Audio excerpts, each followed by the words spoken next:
आमच्या इथं जुना पेडगाव रोड आहे, नवीन क्लास टाकलाय तिथं अलीकडे भिकार चोटपा ज्याचं काही खरं नाही है ना, घर में नाही जारी और आम्हा पुऱ्या पकारी असे काही भिकार चोट मोठमोठाले सायलेन्सर लावलेत, भडभड गाड्या वाजवलेत.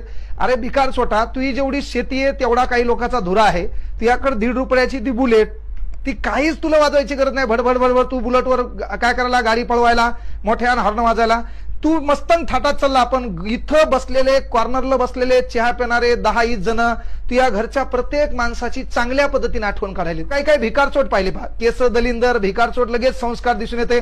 पर गाडी त्या जुना पेडगाव रोडनं दाखवले, 11-12च्या पोरी सुटल्या, तर त्याहीला इम्प्रेस करण्यासाठी तू त्याहीला इम्प्रेस कर. त्या घरचे लोकांना इम्प्रेस झालेले, तू इकडे बाहेर हरिपाठाला चालला आणि घरी त्या काल्याचं कीर्तन चालू आहे.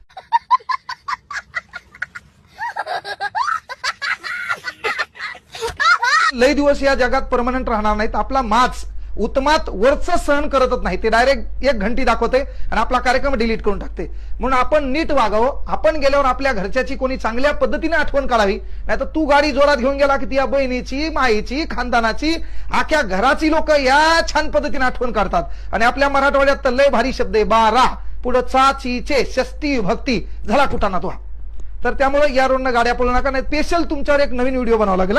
जुना पेडगाव रोड काय रायगड कॉर्नर आमचं, हा ते डायरेक्ट इकडे कुठं खालचा पॉइंट लगे ह्या शेवटच्या इकडे सहकार नगर पर्यंत. हा सर्व परभणीकरांना हृदयाच्या तळापासून शुभेच्छा. आपण गाड्या चालवून इतरांना ताण देऊ नका. पहिलेच आपल्या परभणीचे रोड खूप छान आहेत. तू कोणत्या खड्ड्यात कुठं पडशील तर ओळखू बी येणार नाही.